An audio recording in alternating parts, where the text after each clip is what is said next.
As you can see from the title, we're going to try and cover a little bit of ground tonight, ground that we believe is very important in relation to fulfilling Bible prophecy. But it's going to start quite unusually. You're going to get a surprise for the first 10 minutes of this session tonight, because I'm not going to talk very much. I'm going to let someone else do the talking for me, which is a bit of a change, isn't it? But you'll see why in a minute.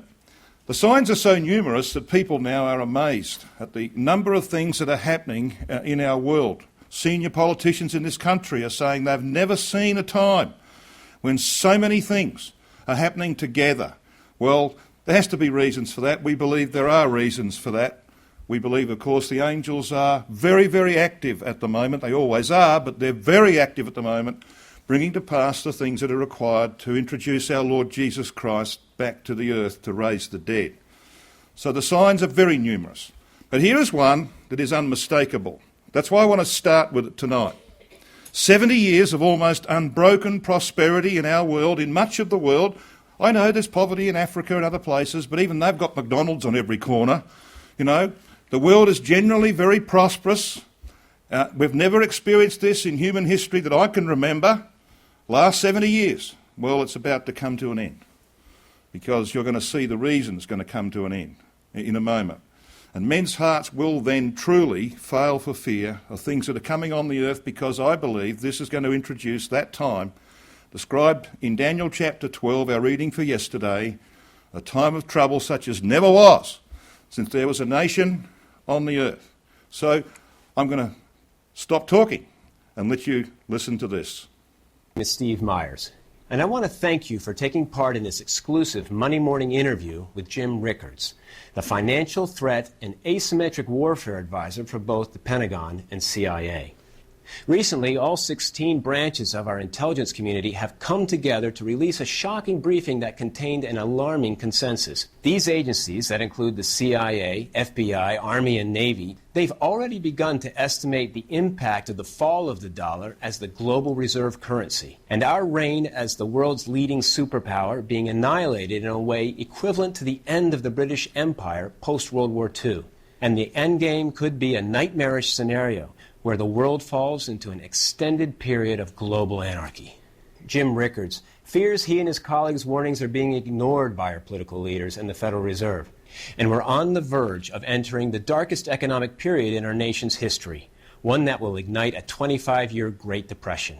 Today we're going to examine everything he's uncovered, because a bedlam could begin within the next 6 months, which is why every American should hear his warnings before it's too late. There's now concern in different branches of the U.S. government. Historically in Washington, the Treasury and the Fed take care of the dollar. The Pentagon, the intelligence community take care of other threats. But what happens when the dollar is the threat? Americans generally know that the Fed has increased the money supply by $3.1 trillion. We have $17.5 trillion of debt. We have $127 trillion of unfunded liabilities. What are those? Medicare, Medicaid, Social Security, student loans, Fannie Mae, Freddie Mac, FHA. You go through the whole list, and it goes on and on and on. There's no way to pay.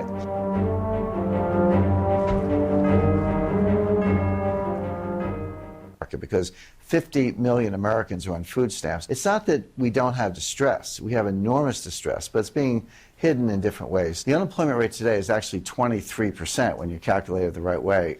But compare this decline of velocity today to what we saw leading up to the Great Depression. Now, in the depths of the Great Depression, velocity was even lower. But if you compare what's going on today to what happened in the late 1920s, just prior to the Great Depression, there's a very striking resemblance. So it doesn't matter how much money the Fed prints. The Fed is trying desperately to bend the curve. Think of it as an airplane that's coming in for a nosedive. It's crashing, getting close to the ground. The Fed's trying to grab the joystick and pull the plane up out of the nosedive and get it back in the air. But unfortunately, it's not working. We're heading for a crash. The Federal Reserve actually in some ways already has failed. I spoke to a member of the Board of Governors of the Federal Reserve, and I said, you know, I think the Fed's insolvent on a mark-to-market basis. And this governor first resisted, said, no, we're not. But I pressed her a little bit harder, and she said, well, maybe. And then I just looked at her, and she said, well, we are, but it doesn't matter. In other words, here's a governor of the Federal Reserve admitting to me privately that the Federal Reserve is insolvent, but said, it doesn't matter because central banks don't need capital. Well, I'm going to suggest that central banks do need capital. Look at this chart. What it shows you is that the Fed has increased its capital. It's currently about $56 billion. That sounds good. You say, gee, $56 billion is a lot of money. That's a pretty good capital base. But that's not the whole story. You have to compare the capital to the balance sheet. How much in the way of assets and liabilities is that amount of capital supporting? When you look at that, it's a much scarier picture because the actual liabilities, or debt, if you will, in the Fed's books are $4.3 trillion. So you've got $4.3 trillion sitting on this little skinny capital base of $56 billion. That's very unstable. Prior to 2008, the leverage was about 22 to 1, meaning they had $22 of debt on their books for every $1 of capital. Today, that leverage is 77 to 1. So yes, the capital has increased, but the debt and the liabilities have increased much more. The problem is not limited to the Fed. It's infecting the private banking system as well. There's about $60 trillion of debt on the balance sheets of our banking system. For a long time, debt in the banks grew at about 2 times the rate of growth in the economy. But lately, this has exploded. Today, it's up to 30 to 1. In other words, for every dollar of economic growth, there's $30 of credit being created by the banking system. The whole thing's unstable. One of the key flashpoints we're looking at is foreign ownership of U.S. government debt. Now, this is a very important thing to understand. We all know that the Treasury has issued over $17 trillion worth of debt. The question is, who buys it? A lot of U.S. debt is owned by foreigners. Who owns it? China, Russia, other countries that are not necessarily our friends, but they can dump it when they want to. Well, guess what? That's actually what's been going on. Recently, foreign holdings of U.S. government debt have been plummeting. But it gets even more interesting than that. We talked earlier about the project I did for the CIA, Project Papacy, and we said you can see not only market action, but rivals, enemies, terrorists, and others operating in financial markets. So we all know that Russia invaded Crimea in the spring of 2014, and Crimea is now effectively part of Russia. So let's say you're Putin. You know you're going to invade Crimea. You know you want to take over eastern Ukraine. You can expect U.S. financial sanctions. So what do? You basically mitigate the impact of the sanctions. Start dumping treasuries in advance so that when you make your move and the Treasury tries to come against you, you've insulated yourself. So now you go back and look at October. Here's Russia dumping treasuries month after month. That was a clear signal that they were getting ready to do something to engage in financial warfare against the United States. But guess what? It's worse than that. We know the Russians and Chinese are working together. So is it any surprise that when the Russians started dumping, the Chinese started dumping also? The foreigners are now dumping treasuries, and if no one buys it, guess what? Interest rates go up. That'll sink the stock market. That'll sink the housing market. Higher interest rates mean the debt gets higher, so interest rates go up some more, so you start a death spiral, and there's no way out of it. An attack on our Treasury market is obviously a very serious flashpoint that could ignite this Great Depression you predict in your book. Let's talk about another flashpoint. What I call flashpoint number 2 has to do with the petrodollar. Can you explain what you mean by the petrodollar? It's basically a system whereby oil exports are priced in dollars.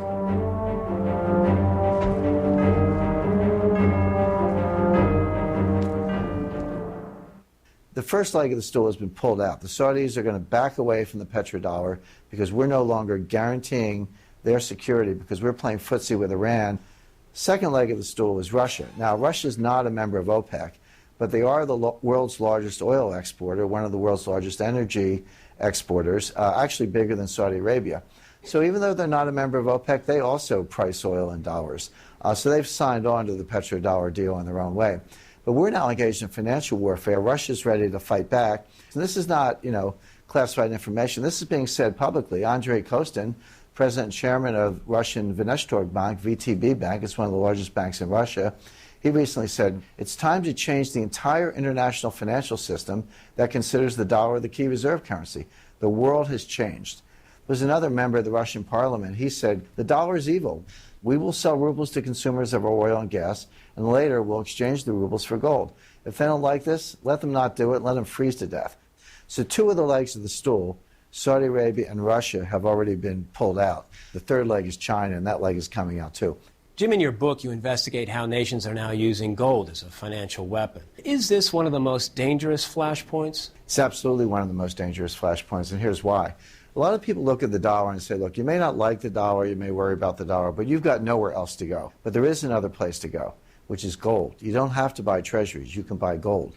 And countries are actually doing that. So this is basically a global rebalancing of gold reserves. This is one of the things that the intelligence community is watching most closely, and China is our number one case. Here's why. China has acquired more than 3,000 tons in the past 4 years. Now they lie about this. They officially say they have 1,054 tons. The reason is China is using their own military and their own intelligence assets to acquire some of this gold in stealth. Now, why is China doing this? A lot of people speculate that they want to launch their own gold-backed reserve currency. So take the Chinese yuan, back it with gold, make it a global reserve currency. That's extremely unlikely. That's not what China's doing. What they are trying to do is hedge against the collapse of the dollar. China can't prevent that from happening. What they can do is build up the gold reserves. This is known to the intelligence community. This is not publicly revealed.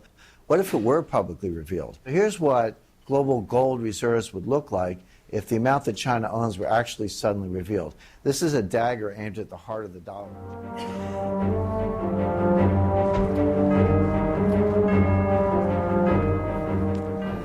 So why is all that significant? That's the question I ask when you see what's happening. And that's just, of course, a selection of a 45-minute program in which all of that was laid out. And it's been corroborated. I've been receiving information from brethren who work inside ratings agencies. They know that this information is true. The world is on the verge of a huge economic depression. It's coming. When it will come, we don't know.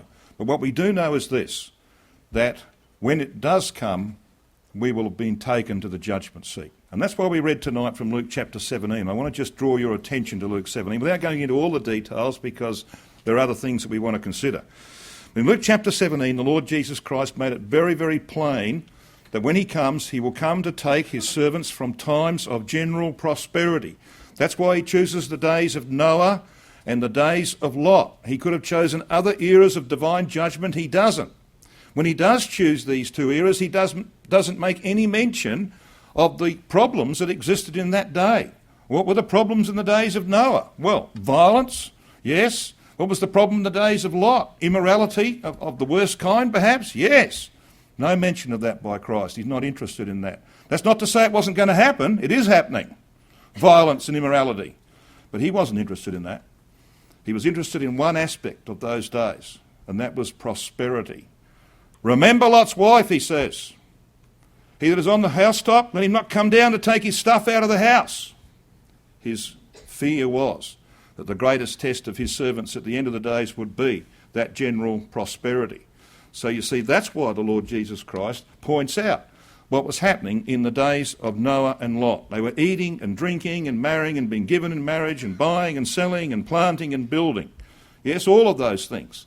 A culture of pleasure and prosperity.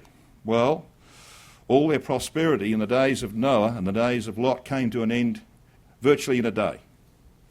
When Noah was locked away with his family in the ark, which is equivalent to us being taken to the judgment seat of Christ, if we're responsible. Yep. When Lot was taken with his family out of Sodom, that day, it all went down the gurgler.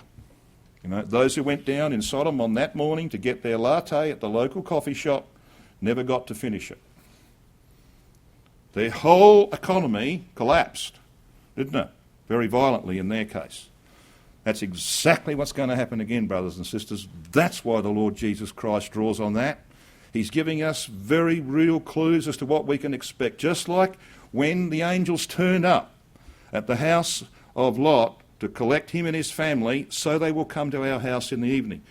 I normally would point out that the Lord uses the term day 10 times here. 5 in the singular, 5 in the plural, from verse 20 onwards to the end of this chapter. But then he changes it. Look at verse 34. I tell you in that night, there shall be 2 in one bed. Doesn't mean 2 men. 2 in one bed. He means a husband and wife. He's just been talking about Lot's wife. He's talking about people like Lot and his wife. Both of them responsible, both going to judgment. And that's why, of course, it goes on to say this. The one should be taken and the other left. It's not about being removed and the other not being removed. It's not what those words mean. The word taken is paralambano. It means to be taken into a marriage. Lot will go to the marriage. The word left is the Greek word aphiemi. It's used in the New Testament about being put out of a marriage. Lot's wife will be put out of the marriage. They'll both go to the judgment seat. One will go to the right hand and the other will go to the left. You see what he's saying here? He will send the angels. It will be the evening. You know, they'll probably come to Australia first, the angels, after they've dealt with the resurrected dead, remove them to the judgment seat, because you see we're 14 or 15 hours in front of you and you can't expect a phone call from me. My feet will be standing in front of Mount Horeb, so you won't get a phone call from me. All right, that's what you can expect. And it will come before the crash. And the next morning, your neighbours won't care where you are. Your boss will not care where you are. You know where he's going to be or she's going to be? Lined up at the banks trying to get their money out. And there'll be vacant houses and cars left all over the place. Not going to be concerned about where Christadelphians have gone. They'll be too concerned about survival. So you see, that's the scenario that's painted here by our Lord Jesus Christ. That's why it's so important to know where we sit in the scheme of things, to know. The world knows it's coming, brothers and sisters. They know it's coming. They can't tell you exactly when, but I will remind you that Black Thursday in 1929, when the stock market collapsed in Wall Street, triggering the 1930 worldwide depression, Black Thursday happened on the 18th of November. It's the 4th of November today. So it can happen in November. All right? Collapses always come in October and November. So it might happen this year. The world thinks it's close, so we'll have to wait and see. One thing, though, we need to take the warning for what it is. Now, if you want final proof that Christ couldn't have been clearer about this matter of collecting us for the judgment seat out of times of prosperity, it can come from Luke 21, verses 34 to 36, from Matthew 24, which is the same message as Luke 17. It can come from Revelation chapter 3, because you see there are 7 letters to the ecclesias, and the last of those letters, and these letters we know, were actually prophecies. They were written to the ecclesias of Asia Minor, but they were actually prophecies from the time of John down to the return of Christ. This is the 7th and last. It's the only one that has certain words in it. We are the Laodicean generation in ecclesial history. The time is a time of unparalleled prosperity. So what was the problem of Laodicea? Well, because thou sayest, I am rich and increase with goods, and have need of nothing. Yeah, rich and increase with goods. This is the only letter that has these words in it. Behold, I stand at the door and knock. It's the only one. What's it telling you? He will come in a time of prosperity. Now, there's a gentleman called John Carroll Williams, who happens to be the chief executive officer of the Federal Reserve Bank of San Francisco. He knows a little bit about bankruptcy, because California, like Detroit, is basically bankrupt. Okay, he knows a bit about it. At the beginning of this year, he wrote this. Now, he's no fly on the wall, this guy. He's inside the institutions that know. He thinks hyperinflation would be a problem. Well, hasn't happened yet. Might not happen, who knows. But he says this: the end game begins. There's a 90% chance, he said, of hyperinflationary Great Depression beginning in 2014. Well, it might not have to be caused by hyperinflation. It might be caused by other factors, because in the state that this man comes from, California, they're experiencing their 3rd year of drought. Now, here you've got a satellite picture on the January the 13th, 2013 of the Rocky Mountains. It wasn't a terribly big snowfall that year. But then you've got a picture in 2014. It's pretty miserable, isn't it? That's why when you go, as I do, through California from top to bottom, and you pass by a lot of lakes and dams where they, dam up the water for farming, etc., this is what you find. This is just one near San Jose. I passed the Mount Shasta Dam recently. It's got about 10% in it. It's a principal dam in Northern California. They are in serious trouble, which is why when you drive through the agricultural areas of California, you see a lot of trees that weren't pruned last year. You see a lot of vacant paddocks that were not ploughed and planted. Why? Well, there's no water. Now, California used to be the 4th largest economy in the world in its own right. That could be a trigger, couldn't it? What about Europe? Well, the European Central Bank in June this year through a strong euro, the threat of deflation, ballooning debt levels and slow growth. It forced the ECB, this gentleman here, Mario Draghi, is the head of that European Central Bank, to slash interest rates, and they now have negative interest rates in Europe. Hands up anyone here would like to leave their money in a bank that charges you for the privilege of having it there. Well, that's what it's like in Europe. All right? They charge you. They don't give you any interest. It's negative interest they charge you for having your money in the bank. Now, how long do you think that's going to last? Well, they don't think it's going to last very long themselves, because you see, when they made that decision, they also made another one. They made a decision to use the American quantitative easing process, which lasts about 2 or 3 years, and then the bottom falls out of your currency. So that's their desperate measures. Just another one of the many possible triggers for a collapse of the financial system that many pundits, of course, know is near. The end game has begun for Europe. And they are comparing history with the current situation. The Dow Jones Industrial Average stock market activity from 1928 to 29 is what you can see there in the black. That's the 1928-29, leading up to the crash on the 18th of November. The red one, of course, is the current process. Someone noticed, and it's never happened in the last 70 or 80 years, someone noticed that it's almost identical. It's following exactly the same pattern. All right? Yeah. And in fact, in the last month, it's again identical. Massive rises, then collapses and massive rises. That's happening right now. So who knows? Who knows how close we might be? But we can't be very far away. And this is what happens when you have depressions. In 1929 through 30, a worldwide depression. It lasts for 10 years, and you can only get out of it by a war, because you can close, as they did in the Second World War, 60 million mouths. You don't have to feed those people. And, of course, you put people back to work in factories, manufacturing tanks and weapons and planes and all sorts of... You have to have a war to get out of depressions. You know, you don't want to last 25 years, then go to war. And that's what the nations will do. Because, you see, when this depression occurs, and it will come 10 years later, because the dead, we believe, will be raised before it happens. The dead will be raised. 10 years later, there will be a war, but this will be the one to end all wars. It'll be the Armageddon of the Bible. Now, someone might say to me, but you know, it's possible, Brother Jim, it's possible that we could go through a 25-year depression and come out the other end and get back to prosperity, and then Christ will come. If what you're saying is correct, it's possible. It's not possible. You know why? Because the papal system has to be destroyed in the year 2060. That's why. And that's only 46 years away. And we know that the divine judgments, beginning with Armageddon, will last 40 years. So it's impossible. This is the last cycle of human prosperity. I don't want to move on a minute. I want to talk about this year, 2060. So what will happen, brothers and sisters and young people and friends, is this: that we will be taken to judgment before the crash occurs. We will be at the judgment seat while all of this chaos is going on. And if you carefully read Daniel chapter 12, verses 1 and 2, you will notice a repeated phrase. It's the phrase, "and at that time." And at that time shall Michael stand up, that great prince which stands for the children of thy people. And at that time there shall be a time of trouble such as never was since there was a nation upon the earth. And many that sleep in the dust of the earth shall awake. It's the time of the resurrection.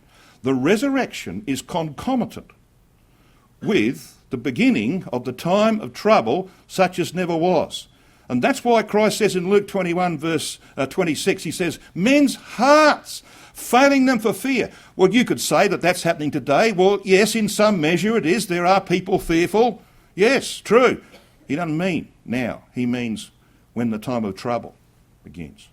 And the proof of that lies in the context of Luke 21, because in the next passage it tells you that they then see the Son of Man coming in the clouds of heaven, the clouds of glory. In other words, he's got his saints with him. He's already collected them when they see him coming. So you see, that is about that time of trouble. Well, it's happening, and it is going to happen very soon. Now I want to move on to this matter then of 2060, just to explain why there can't be another cycle of collapse and then getting back to prosperity before it all comes to an end. Christ and the saints will destroy the revived Holy Roman Empire. And of course that's exactly what the European Union is about. It's about reviving that empire. That's why they have the head of Charlemagne on the back of their coins. That's why even though he reigned from 769 AD when his father died, they have the dates 800 to 814. Well, 800 was the time that he became the Emperor of the Holy Roman Empire, Christmas Day of 800 AD. And he died in 814. So they're trying to rebuild the Holy Roman Empire, which of course is what this book was about. The principality and power of Europe, Britain and the emerging Holy Roman Empire. When does it come to an end? Well, here is a chart of the pattern of Roman Catholic resistance to Christ, and those of you who are with us on Saturday will have seen this chart several times already. This is the pattern of Roman Catholic resistance to Christ's rule for 40 years after Armageddon. Now, Christ will have come, of course, 10 years prior to his appearance at Armageddon, when the Mount of Olives splits and the great earthquake destroys the infrastructure of the world. He will have come to collect his saints and to prepare them for their role in that. But then you've got this pattern set out in the Scriptures of a huge blow to Catholic power, but not a fatal blow by any means, because they will revive their power and resist the rule of Christ. And 10 years later, Revelation 14 verse 8 tells us that Rome as a city is destroyed. And then you've got what's called the hour of judgment, the following 30 years, at which time Elijah will have all of the Jews from all countries of the earth who will be collected after the events of Armageddon, even though they will be warned prior to it. They will be collected after it because there'll be nothing to stay for. And he will finally have them in what's called the wilderness of the peoples, and they will be the weapon against Babylon the Great, the system that will resist the rule of our Lord Jesus Christ. So when will the Pope and this empire that supports him be destroyed? The HRE there, by the way, is the Holy Roman Empire.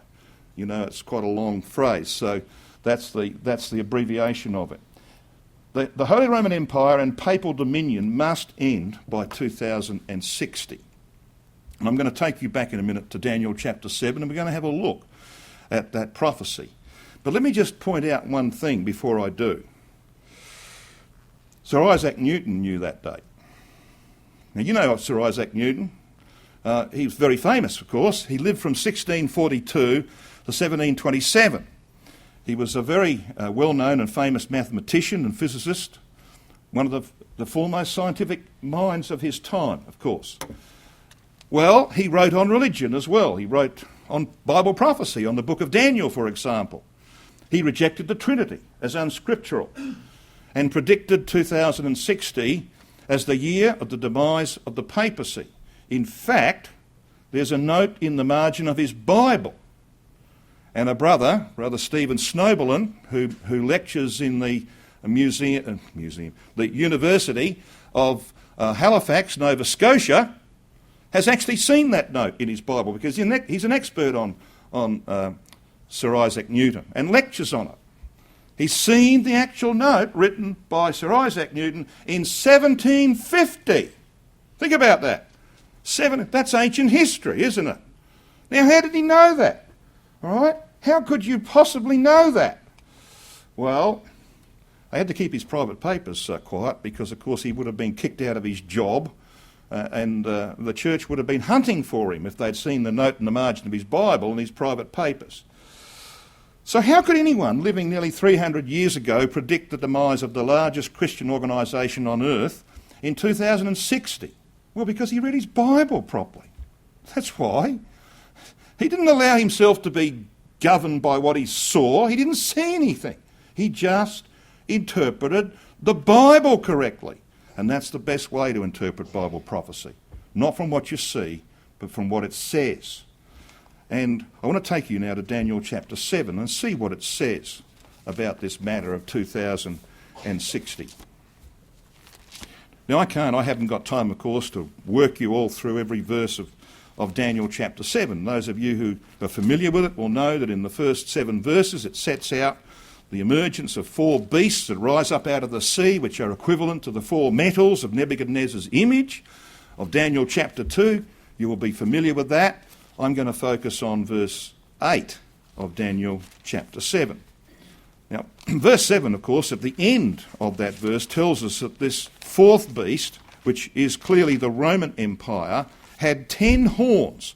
Now, the reason for those 10 horns, of course, is that the Roman Empire was broken up by barbarian invasions, and there were at least 10 of them who formed kingdoms on the territory, the body of the Roman Empire. That's why it's got 10 horns. But then history went on, of course, didn't it? And that's what verse 8 is about, because verse 8 says, I considered the horns. So he's looking at that period of history when the Roman Empire has been dissolved by these barbarian invasions who have set up their little empires or kingdoms on it.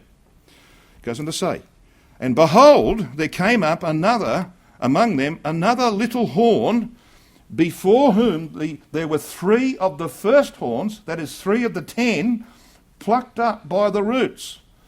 And behold, in this horn were eyes like the eyes of a man, and a mouth speaking great things. Now, the good thing about this is you don't actually have to put an interpretation on it, because you're given the interpretation in Daniel chapter 7. If you cast your eyes over to verses 23 onwards, it gives you the interpretation. All right, it's telling you what happened here. Now, what happened, of course, was that this was the beginnings of the Holy Roman Empire. And this little horn that comes up in the place of 3 has some interesting features. It's got eyes like the eyes of a man. Now, of course, the Papacy does happen to call itself the Holy See, not S-E-A, but S-E-E. Why? Because he's got his priests all over the world. He knows everything that's going on. All right? They report to him. So it's the Holy See. But moreover, he has a mouth like a man. And the Pope, of course, issues encyclicals. Encyclicals are supposedly, that they can't be questioned. They're infallible when the Pope speaks ex cathedra. The only problem with that, of course, is that there's quite a few encyclicals that contradict each other, which does sort of undermine the infallibility question. However, the Pope issues encyclicals, changing laws and times and seasons. We work on the Gregorian calendar, don't we? Yeah. Well, who invented that? Pope Gregory the 13th. So you see, he can issue these decrees. You will work by this calendar. Oh, yes, sir. 3 bags full, sir. And the world follows him. So that is why it has this mouth that speaks great things. Changes times and seasons, as we're told in Daniel chapter 7. Well, this is what happened in history. Towards the end of the 7th century, the Papacy fell out with its sponsors in the East. You see, the Western Empire had been dissolved by barbarian invasions. But the Eastern Roman Empire continued. In fact, it lasted for 1,000 years. It continued on in the East, in Constantinople. So the Pope was shepherded, guided and protected by the Eastern Roman emperors, and they issued decrees, as you're going to see in a minute, for the protection and for the promotion of the Papacy as a power in the West. Well, the Pope fell out with the Eastern emperors towards the end of the 7th century over matters of idolatry. The Eastern emperors decided that they were going to give away idols. They're going to take all their idols out of their churches. And they wrote to the Pope and said, we're getting rid of our idols, we want you to get rid of yours. He said, go jump in the lake. So they replied, well, you can row your own canoe in the lake then. You're on your own. We're not going to give you any more military support or financial support. You're on your own. Oh, okay. Well, the 3 Lombard kingdoms in northern Italy, kingdoms that had been formed by barbarian invasions, decided, well, this is an ideal opportunity to give the Pope some pepper. So they did. And they made his life unbearable until he had to call upon the King of France, humiliatingly called upon the King of France, who of course was a good Catholic, to save him from the Lombards. So, who was this King of France? Well, it was Pepin. Pepin the Short, he was called. Pepin, King of France. And he came down in 754, and in a series of campaigns, he he destroyed the armies of these three Lombard kingdoms and gave their territories to the Pope. He said, thank you very much. And he immediately created the triple tiara crown, which the Pope wears to this day. See this triple tiara crown? It looks a bit like a horn. It's a pretty fat horn, to be sure, but it actually has three parts to it. Why? Well, three horns were plucked up for the formation of the Holy Roman Empire. But that wasn't when the Holy Roman Empire came into existence, because it had special characteristics, as we know from Revelation 13. There had to be an emperor horn and a papal horn on the beast of the earth. It wasn't until 800 AD that came to pass, when Charlemagne, who'd been king for a long time in France, in the stead of his father, he bumped off his brothers to become king, which is what they normally do. In 800 AD, he came down to Rome, and Pope Leo III crowned Charlemagne as the emperor of the Holy Roman Empire, and of course it lasted for 1,000 years, like the Eastern Empire had done. And he became the protector of the church, the political power, the military power of this new organisation, the Holy Roman Empire, which the European nations are trying to rebuild. Okay, so that is the history. 800 AD, Christmas Day, is the anniversary, the date of the founding of the Holy Roman Empire. So there's the interpretation. You go to Daniel chapter 7, verses 23 to 26, you have the interpretation. Now, I don't need to read that. Sorry. I don't need to read all of that, do I? Because you see, at the end of this verse it says, and he shall subdue three kings, and he shall speak great words against the Most High, and shall wear out the saints of the Most High, and think to change times and laws, which he has done. And they shall be given into his hand until it's going to terminate. A time and times and the dividing of time. But the judgment shall sit, and they shall take away his dominion, to consume and to destroy it unto the end. It talks about the kingdom being given to the people of the saints. Won't go into all the details of that. That's not what we're here for. We're here to talk about the timing. So what is the timing? Well, you see, when the Jews came back from Babylon, they brought back the Babylonian calendar with them. And God used it in the period of Daniel's prophecy because, of course, that was their calendar at the time. 360 days in a year. That's why the Jews have to have a seventh month to catch up with everybody else. Every few years, a 13th month. Every 6 or 7 years, they have a 13th month to catch up with everybody else. Otherwise, their seasons would be out of kilter. Well, in Daniel chapter 7, verse 25, we've got this times, and a dividing of time. A time to a Jew in those days was 360 days. A year, 360 days. So you've got a time. Well, times is two 360s, isn't it? So we've got 360 plus 720. And a dividing of time, let's divide it down the middle, which is logical. So you've got 180. You add 360 and 720 and 180, you get 1260. And we know that the Bible uses the day for a year principle extensively. All right, there's no question about that. So we've got here a period of 1260 years. Now, does this work? Well, let's just stay inside the Gregorian calendar. It works if you stay inside it. AD 312 was the triumph of Constantine, the man-child of sin, of 2 Thessalonians 2. That's when the persecution of the true believers began in earnest. They were chased all over, and Constantine gave the apostate Christian church the right and the power to chase them and destroy them. How long did that last? How long did they witness against the system? Well, until 1572, 1260 years later, when effective witnessing against the system came to an end. Or, to be sure, the death of the witnesses didn't occur until 1685, but effective witnessing was gone through the massacre of St. Bartholomew's Day in France in 1572. Now, I talked about the Eastern emperors giving power to the Pope in the West. One of them was Justinian. He issued his Justinian decretals, giving the Bishop of Rome, who became the Pope in due course, headship of the Church. That is, he gave him political power. So you add your 1260 to 529 to 533, which was the period in which these decrees were issued, and what do you get? 1789 to 1793. Now, all of you will know that that's the French Revolution. It reached its height at the end of 1793. In 1794, things began to subside, when they cut off Robespierre's head. Okay, so the effective period of the overthrow of Catholicism in France was in that period, 1789 to 1793. There was another little emperor. He was a little emperor. He was a former centurion, a grubby little man called Phocas, who could only get into power because God put him there. Well, he issued decrees in 608, 610, and granted the papacy what's called temporal. That's real political power, where you've got power over people and land. Okay, so he gave him this temporal power in the West. Well, add your 1260 to 608, 610, and you come to 1868 to 1870. What happened then? Well, Garibaldi came up from Naples.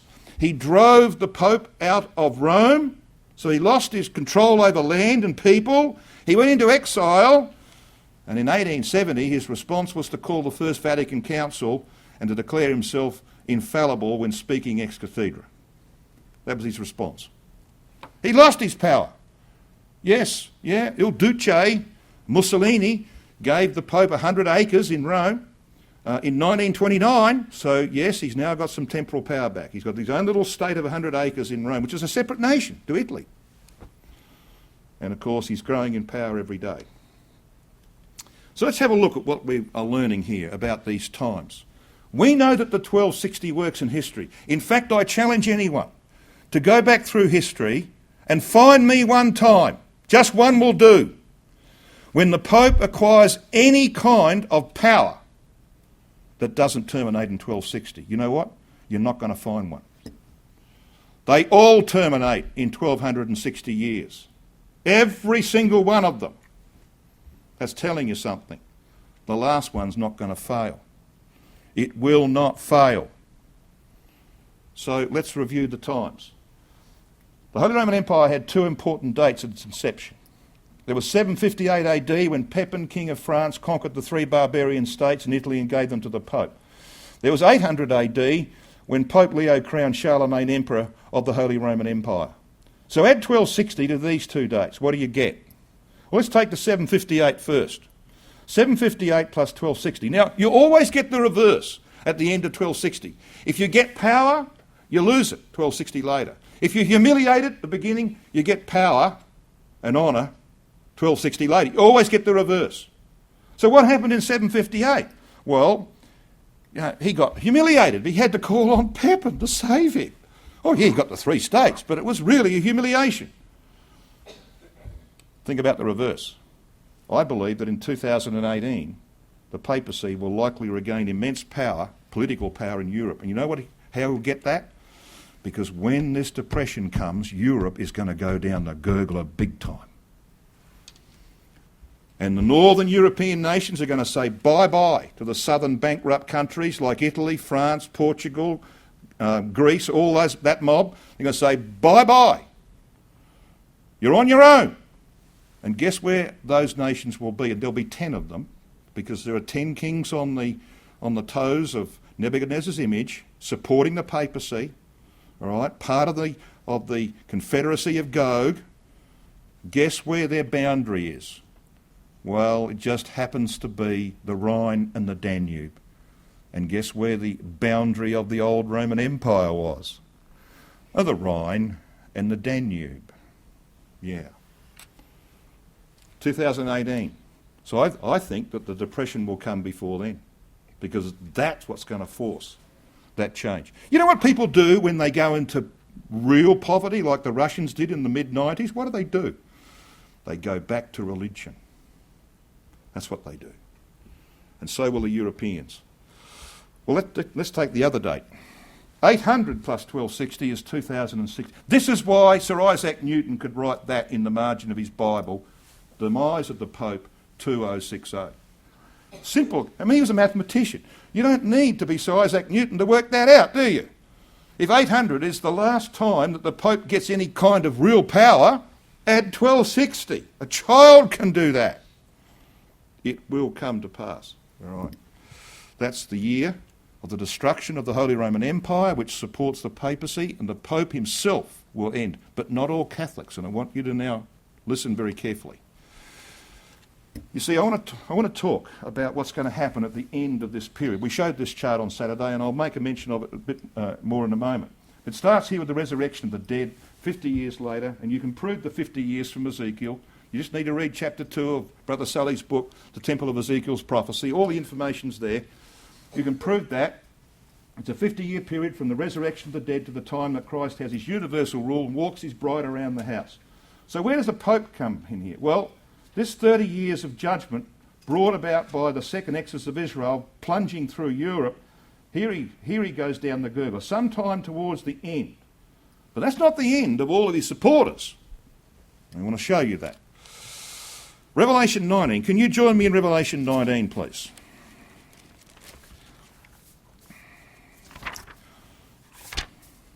In Revelation 19, we have a prophecy about Christ and the saints going out against Babylon the Great, sweeping that power away.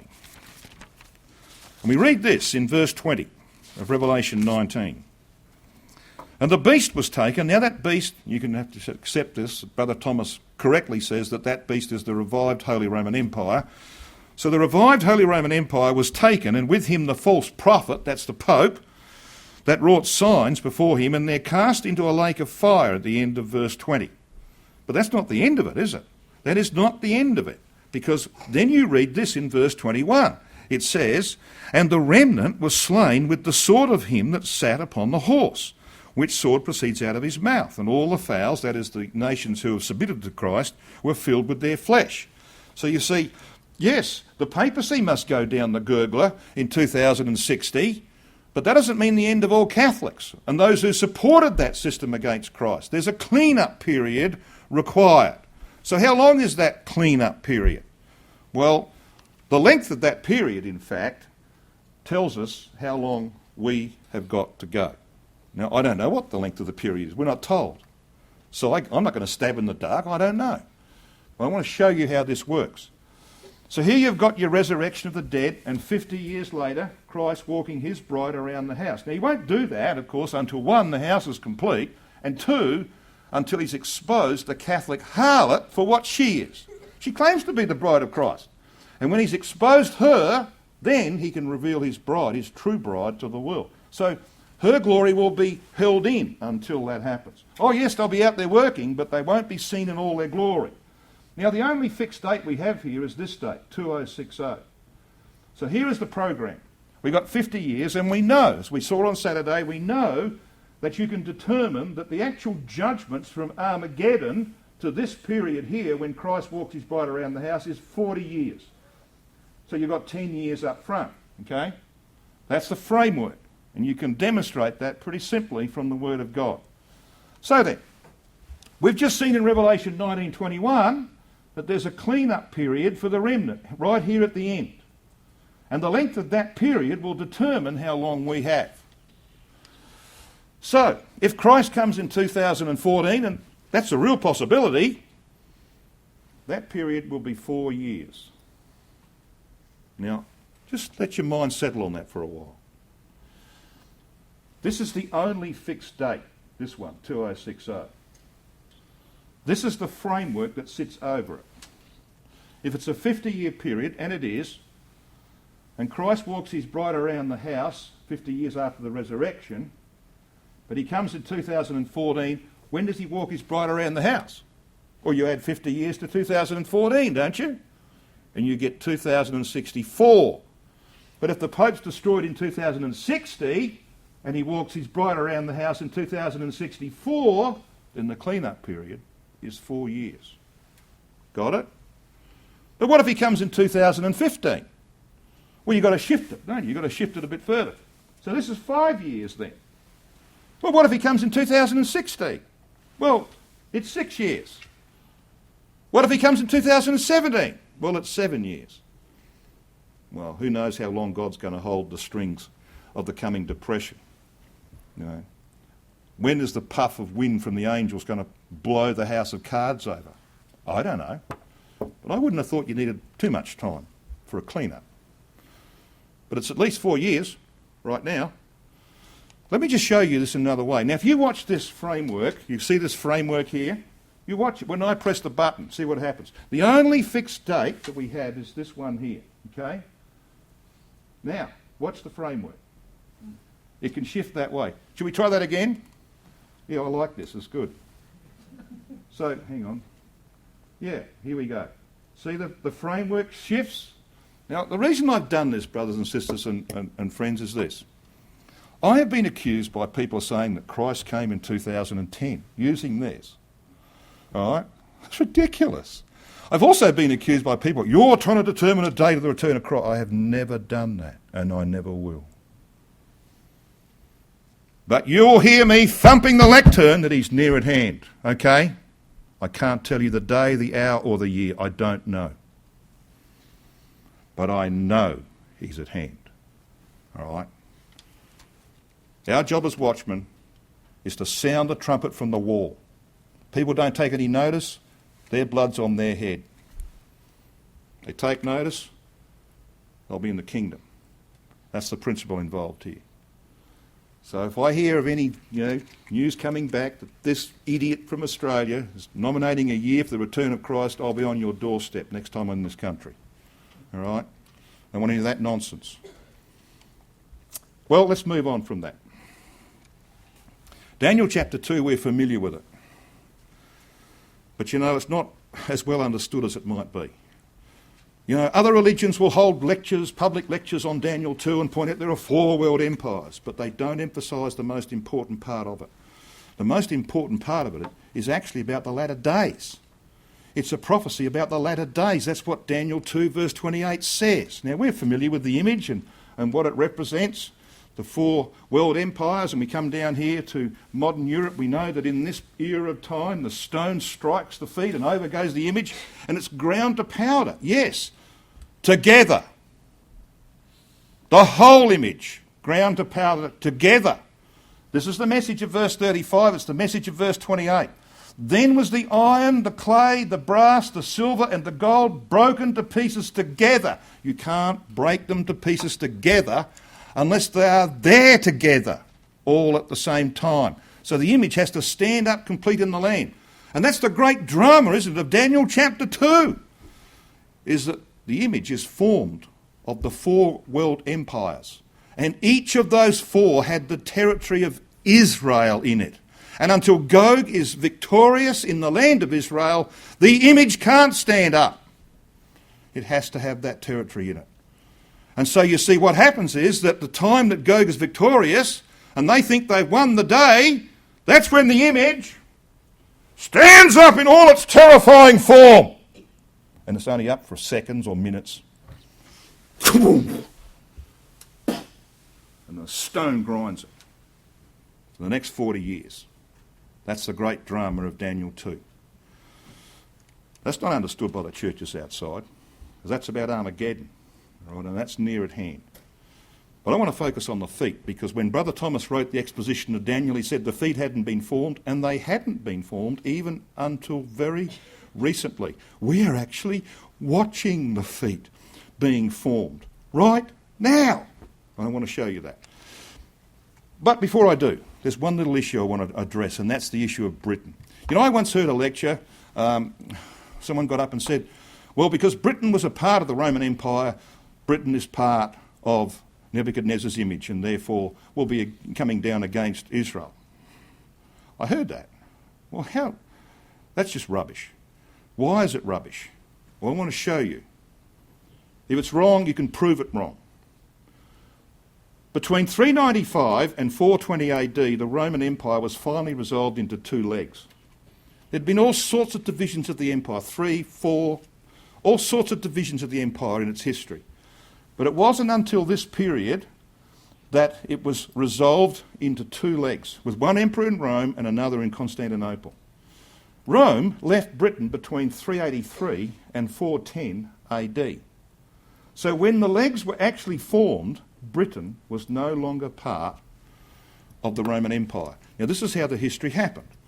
Theodosius died in AD 395. His son Honorius, who was aged 12, became emperor of the West, and his brother Arcadius was 17, became emperor of the East. Neither of them were very competent, and both of them were quite evil. You know, so as a 12-year-old and a 17-year-old, they probably didn't know too much about, fighting to gain ascendancy. Well, it took some time.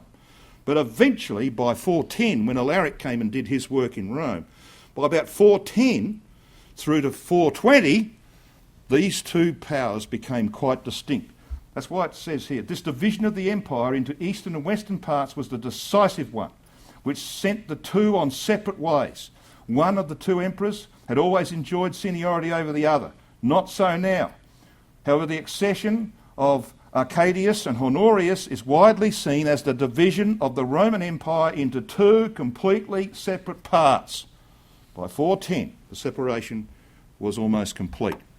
Now, why is that important? Well, because you see, when the two legs were formed, Britain wasn't part of the empire. You see this end of Roman rule up here? It's pretty hard to read from the back, I would guess, but actually gives you a list over here. 383, final departure from the west and the north. 401, departing from Hadrian's Wall. 407, final departure the southeast. 409, expulsion of the Roman magistrates from cities. And then Honorius issued a decree in 410 saying, we're out, we're gone, finished. So you see, Britain wasn't part of the Roman Empire at the formation of the two iron legs. Britain is clearly the Tarshish of Ezekiel 38 verse 13, and Britain with its young lions will oppose Gog's invasion of the land. And the historical young lions, brothers and sisters, are Australia, Canada, India and New Zealand. Now, usually at this point I duck down again because, rotten tomatoes start being thrown at me, because America is not actually a young lion. That's a furphy. America is not a young lion. America is going to be KO'd by the depression that's coming, and they will go through the same cycle they did prior to the Second World War. No interest whatever in anybody else's affairs. Don't want to get involved in a European war, especially not a Middle East war. Too concerned about trying to rebuild their own ranks. Brother Thomas said something about this. But just a review of what happens here. Britain is now part of the EU, of course, isn't it? Both Conservative and Labor parties have strongly supported being part of the European Union since 1973, actually it should be, although it began in 1968. However, Britain has strenuously refused to use the euro and retain the pound as its currency.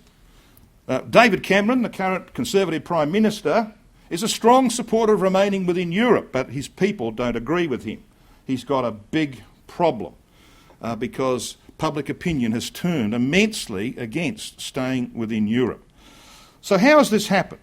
Now, probably time for a bit of light relief, I guess. I'm going to just show another couple of minutes of video. This is going to be a video of Nigel Farage. Now, some of you will have heard of Nigel Farage. He is a gentleman who has been a member of the European Parliament since 1999, and he's given them heaps. He's given them a lot of trouble over that period. He's been there for 15 years. And he makes life unbearable. They tried to assassinate him once. He's that bad, in their view. So here he is, speaking on behalf of a combined group called UKIP, that's the UK Independence Party, and the EFD group, the European, whatever they call themselves. They want to be out of Europe too.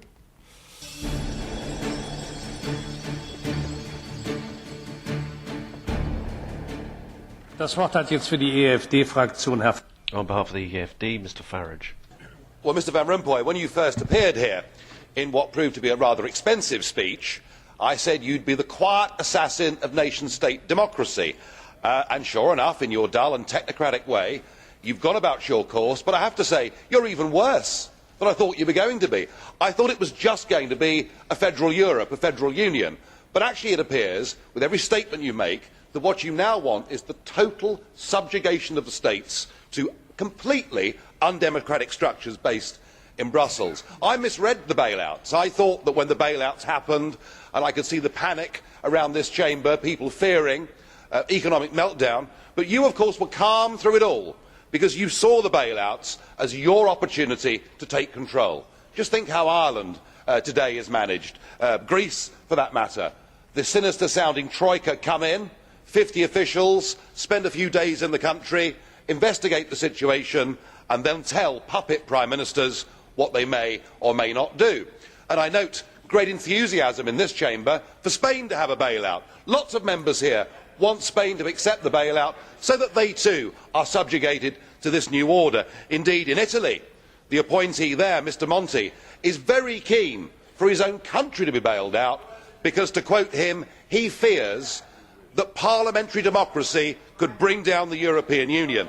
So I think it's pretty clear that your next phase is for those that haven't been bailed out and may not need to be bailed out. You now want them to sign guarantees, budget guarantees, and to have the power to strike down national budgets after they have been through parliaments. I have to say, I feel that the Eurozone is now in a very dark place, economically, socially, politically, and I fear that the countries trapped inside it, in that prison, will be there for many years to come. So it's odd against this backdrop that the Nobel Peace Prize has been awarded to the European Union. It's true that Germany hasn't invaded France since 1945, but I don't think there was any prospect of that happening, unless, of course, what you're all saying is that the Germans are inherently bad people. No, the threat actually came from Russia, and we should be thanking NATO, and we should be thanking millions of American soldiers who served on European soil to maintain peace. Yet I don't hear a word of that because we loathe America and everything that it stands for. No, this is now a divided, split Europe, with neo-Nazi politics on the rise, with violent demonstrations in the streets, and I frankly think that the award of that Nobel Prize devalues that whole organisation. Well, it's not all bad news, because in Britain the opinion polls are clear that a clear settled majority of Brits now want to leave this union, leaving David Cameron as piggy in the middle, trying to pretend to be a Eurosceptic when he comes over here, going back home and claiming victories, but he's stuck. And I predict one thing: big political change is coming in Britain because he's losing the support of millions of his own voters. Thank you. That's true. And a referendum will be held by at least 2017, and Cameron knows he's going to lose it. Britain will come out of the European Union, and that will be another fulfilment of Bible prophecy. Now, I'm going to run out of time tonight. I can see that. I've shown far too many videos, obviously. So I'll do my best to get through a bit more, and then I'll let you go and have some refreshments out the back.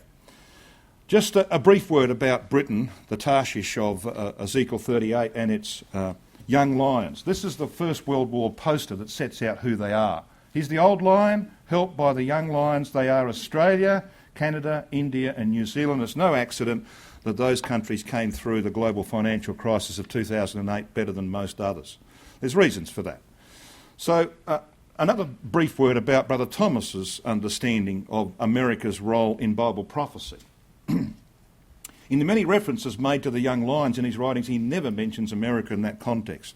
Now, a sister wrote to him in 1860 asking where America fits into Bible prophecy. And so he replied in a rather lengthy article, pages 107 and 108 of that particular magazine, under the heading The Destiny of the United States. He wrote these words: "By America in the inquiry we presume is meant the United States.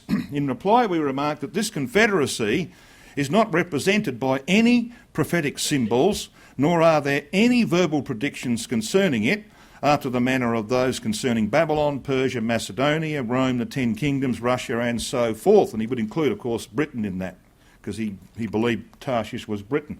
So that was his view. Where this idea of America being a young lion came from, I don't know, but I don't care. It's not right.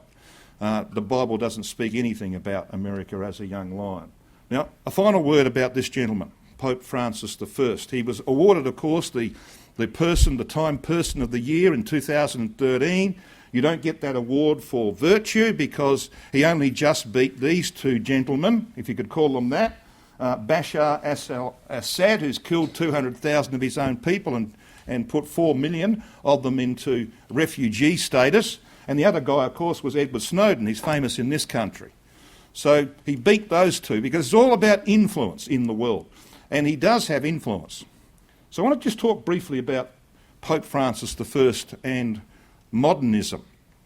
He presents himself as a grandfatherly, liberal-minded, caring figure and a man of the people. He's actually a Jesuit. He's the first Jesuit to be made Pope in history. Jesuits are the stormtroopers of the Roman Catholic Church. They're the ones in the front line. You know, the Pope never got his hands dirty. He sent the Jesuits to kill people off, and the Inquisition and things like that. Well, that's why they never elected a Jesuit to be Pope, but he's one. Jesuits sign with their own blood that they'll never change church doctrine and customs. So why is this guy talking as though he is going to change church doctrines and customs? He's recently given hope to homosexuals that they have a place in the church. He started off a campaign to raise questions about pastoral care for same-sex couples and remarried divorcees that the church has, of course, traditionally ignored. Well, this is what Time said about him. John Paul II and Benedict XVI were professors of theology. Francis is a former janitor, nightclub bouncer, chemical technician and literature teacher, which is not a bad CV. And behind his self-effacing facade, he is a very canny operator. No question about that. He makes masterly use of 21st century tools to perform what they call his first century office, which of course is nonsense. But what makes this Pope so important is the speed with which he has captured the imagination of millions who had given up on hoping for the church at all.